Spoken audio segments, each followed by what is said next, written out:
মাত্র 20 টাকার বিনিময়ে এই অসহ্য গরমে এখান থেকে দূরে কোথাও কুয়াশার রাস্তায় পাড়ি দিতে চাও তো আজকে পুরো ব্লগটা দেখো, আমি তোমাদের পুরো ডিটেলসটা এখানেই দিয়ে দেবো। তো সবার প্রথমে আমি যেহেতু ব্লগ শুরু করছি তাই সকাল থেকেই শুরু করলাম। আমি সকালে উঠে একদম চটপট রেডি হয়ে নিয়েছি, আর এদিকে আমরা গাড়িতে সব কিছু মানে যা যা লাগবে জলের ড্রাম থেকে শুরু করে সব কিছু আমরা ঢুকিয়ে নিলাম। যেহেতু এখান থেকে অনেকটা রাস্তা পাড়ি দিতে হবে, তার মধ্যে রাস্তায় অনেক দুর্ঘটনা ঘটে যেতেই পারে, তার জন্য আমরা জলের ড্রামে 1 ড্রাম জল ভরিয়ে নিয়েছি আর কিছু ব্রেকফাস্ট নিয়েছিলাম, যেহেতু সকাল 7টার দিকেই বেরিয়ে পড়েছি বাড়ি থেকে। আর এদিকে দেখো, আমি অনেক সকাল সকাল ঘুম থেকে ওঠাই, ঘুম ঘুম ভাবটা চোখ থেকে কাটেনি, তাই এদিকে দেখতে দেখতে কখন যে ঘুমিয়ে পড়েছি টেরই পাইনি। আর ঘুম থেকে উঠে দেখি আমরা অনেকখানি রাস্তায় চলে এসেছি, মানে এটা হচ্ছে চ্যাংড়াবান্ধা। আর এই চ্যাংড়াবান্ধায় তো জানোই আমাদের ফালাকাটা চ্যাংড়াবান্ধায় চা বাগানই চা বাগান। আর এখন আমরা ফালাকাটা পার হয়ে গেছি, এবার এই ব্রিজটা ক্রস করার পরে তোমাদের দেখাবো আসল রাস্তাঘাটগুলি। এটা ছিল গরুমারা, গরুমারা কি একটা বলে, যাই হোক ভুলে গেছি, গরুমারাই হবে। তো ওখানে আমরা ওখানে গিয়ে কিছুক্ষণ আমরা ওয়েট করেছিলাম, মানে এত গরম লাগছিল যে গাড়ি থেকে না নামলে হচ্ছিলই না। তো গাড়ি থেকে নেমে আমরা সবাই একটু হাওয়া খেলাম, আর ওইদিকে এত এত গরু এসেছিল আমরা দেখে মানে অবাক, যে একদিনে এতগুলো গরু রাস্তার মধ্যে দেখা। হ্যাঁ, মাঠে অনেকগুলো গরু দেখাই যায়, কিন্তু এভাবে হাইওয়েতে এতগুলো গরু সচরাচর থাকে না। তারপরে এদিকে নাকি সবসময় বের হয়, তো এটা কোনো কমন ব্যাপার না আর কি, এটা কমন ব্যাপার আর কি। তো যাই হোক, কথা বলতে বলতে কথাগুলো একটু এলোমেলো হয়ে যাচ্ছে, প্লিজ কেউ খারাপ পেও না। তো এরপরে আমরা তাড়াতাড়ি চলে পড়লাম গাড়িতে, কারণ আমাদের আরও একজন মেম্বার আসার কথা, ও এসে আছে হচ্ছে মালবাজারে। তো আমরা মালবাজার থেকে এবার চলেছি মেন জায়গাতে যেখানে আমরা যাব। এবার বলি আমরা কোন জায়গায় যাব, তার আগে অবস্থা দেখো, ঘেমে নিয়ে একাকার, মানে শরীর দিয়ে টুপ টুপ করে জল পড়ছে। এটা ছিল মালবাজারের একটা আদিবাসী পাড়া। তো আদিবাসী পাড়া পার করে আমরা যাব আমাদের মেন জায়গায়, যেখানে কুয়াশায় কুয়াশা, মানে গেলে একদম একটা ঠান্ডা অনুভূতি, এই যে আস্তে আস্তে ঠান্ডা লাগা শুরু করেছে। আর এই ঠান্ডাটার জন্যই মনে হচ্ছিলো যাই হোক পয়সা উসুল ভাই।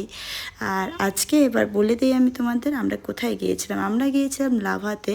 তো লাভাতে যাওয়ার আগে প্রথমে ওটা পড়েছিল অ্যাম্বিওক নাকি একটা জায়গা, তো ওটা তো আমাদের দাঁড়ানোর কোনো প্ল্যান ছিল না, তাই আমরা দাঁড়াইনি। এবার আমরা চলেছি আমাদের মেন জায়গার উদ্দেশ্যে। কিন্তু যাওয়ার আগে দেখেছো কতটা কুয়াশা। আমাদের প্রথমে এক্সাইটমেন্ট ছিলাম, কিন্তু এত সকাল সকাল এত কুয়াশা পড়ায় একটু ভয় করছিল যে রাস্তাঘাট দেখা যায় কি যায় না। আর সত্যি কথা বলতে তারপরে আমরা আবার ওখানে দাঁড়িয়ে পড়ি মাঝ রাস্তায়, কারণ আর ভালো লাগছিল না। লাভা যাওয়ার আর মোটামুটি 4 কিলোমিটার বাকি। আমার চোখ মুখ সব শেষ, এখন যাচ্ছি একটু চোখে মুখে জল দিতে। এই যে যাচ্ছে, জল দিবে একটু চোখে মুখে। হ্যাঁ, আমি খালি পায়ে যাব না ওখানে, তুমি যাও, বুঝছো? হ্যাঁ, ওই ছেলেকে পাঠাই দিতেছি, কেন কও তো, ওই চোখে মুখে জল, ওইদিকে ঘুরে যাও, ঘুরে যাও না ওইদিকে। বাবা, বাবা এদিকে তাকাও, জলটা কেমন বাবা, জলটা কেমন? টেস্টি না? তাহলে কেমন লাগে? ফ্রিজের জলের মতন লাগে? হ্যাঁ, ভালো লাগছে? চোখে মুখে জল দাও, ভালো লাগবে এখন। সব আবার ঘাড়ে উঠে গেছে।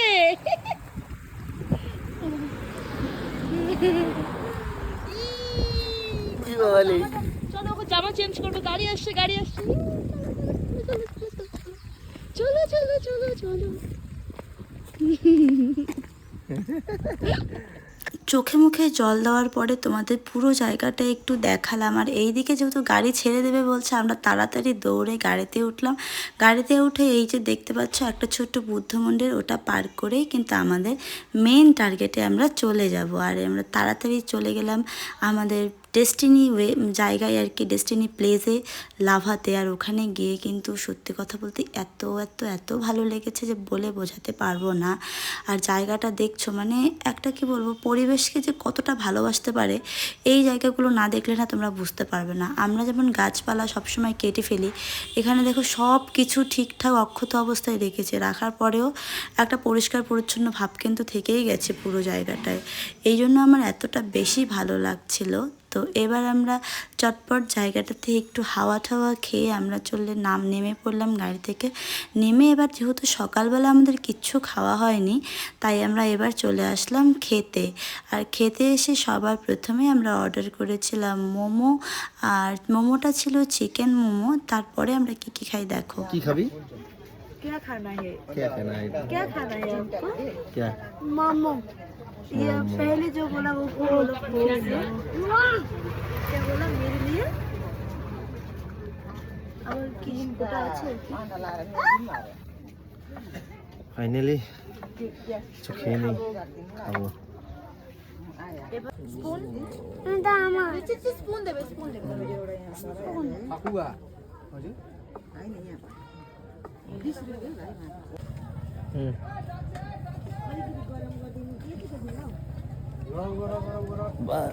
ঠান্ডাই আছে, খাও না। আমি খাইলে মাথা গরম হয়ে না। যাবে। আমার একটু দাও বাবা, শেয়ার করে একটু। এই ওকে ভিডিও করো, ও দেখাচ্ছে। আর এদিকে যেহেতু লাকড়ি দিয়ে রান্না বান্না হচ্ছিল, আমার চোখের অবস্থা শেষ, মানে ধোয়াতে আমি ঠিকঠাক তাকাতেই পারছিলাম না। তারপরে আবার আমরা অর্ডার করেছিলাম এগ নুডলস। তো আমরা ওটা খেয়ে আমি আমার জায়গা চেঞ্জ করে ফেললাম। জায়গা চেঞ্জ করে এবার আমরা এগ নুডলসটা খাবো। আর সত্যি কথা বলতে এরকম ঠান্ডা ঠান্ডা ওয়েদারে এরকম গরম গরম নুডলস, গরম গরম মোমো, একদম মানে কি বলি, সোনাই সোহাগা। এরপরে আমরা আর দেরি না করে মানে আমরা যে জায়গাটায় ঘুরবো আর কি, লাভার ভিউ পয়েন্ট, আমরা ওটাতে উঠতে শুরু করলাম। যদিও এখানে না উঠলেও কোনো ব্যাপার ছিল না, মানে একটা এই যে পুরো জায়গাটা, এটা যদি শুধু রাস্তা আমরা ঘুরি তাও কিন্তু আমাদের অনেকটাই ভালো লাগবে। কিন্তু না, এত দূর যখন এসেছি একটু টিকিট কেটে দেখি ভেতরে কি দেখা যায়। আর এর ভেতরে যেতে গেলেই কিন্তু তোমাদের 20 টাকা দিয়ে টিকিট কাটতে হবে, না বাচ্চাদের কোনো টিকিট নেই, সব বড়দের।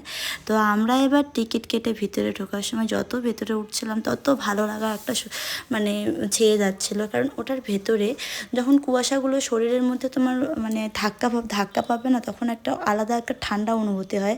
সত্যি এইরকম গরমের মাঝে এরকম ঠান্ডা জায়গায় গিয়ে না আমরা কিছুক্ষণের জন্য ভুলে গিয়েছিলাম যে আমাদের কোচবিহারে এখন কতটা গরম। আর চলো এবার আমি তোমাদের এখান থেকে দূরত্ব কতটা আমি বলে দিচ্ছি। কোচবিহার থেকে লাভা যেতে আমাদের সময় লেগেছিল 4.5 ঘন্টা, মানে যাওয়া আসা 9 ঘন্টা। আর ওখানে আমরা থেকেছিলাম কিছুক্ষণ, মানে সারাটা দিন আমাদের ওখানে চলে গেল। কিন্তু লাভাতে যে 4-5 ঘন্টা আমরা ছিলাম, সত্যি কথা বলতে ওটা একদম স্বর্গসুখ ছিল। তোমরা দেখতেই পাচ্ছ এত সুন্দর ভিউ আর এত ভালো একটা ওয়েদার ছিল যে কিচ্ছু বলার নেই এখানে। তো আমরা চটপট করে এখান থেকে মানে সব জায়গায় ঘোরাফেরা করার পরে আমরা এবার বাড়ির দিকে রওনা দিলাম। আর দেখতে পাচ্ছ কতটা কুয়াশা পড়েছে, আর এই কুয়াশার জন্যই কিন্তু ভালো লাগছে, মানে কোনো রৌদ্র নেই, শুধু কুয়াশা, এত ভালো লাগছে। বন্ধুরা লাভাতে আসলাম, এই যে দেখো, তোমার কি বক্তব্য আছে বলো? খুব ভালো লাগতেছে, কিন্তু বিধ্বস্ত, ধোয়ায় ঠোয়ায় হ্যাঁ, অনেক ব্যাপার। এখন একটু গাড়িতে যাব। হাত দেরি করবো না, অনেক আপসে গেছি, বাপরে বাপ। বাবা চলো, ও বাড়ি যাবে না। বাপরে বাবা, এখনই পড়ে যেতাম। ভিডিও করি। নমস্কার করো। দেখছো গোপাল আসছে। দে দেন ফটো।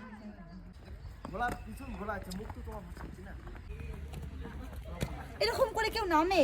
হ্যাঁ, উপরে ওঠার সময় উঠুক, ভালো লাগতে সময় নামার সময়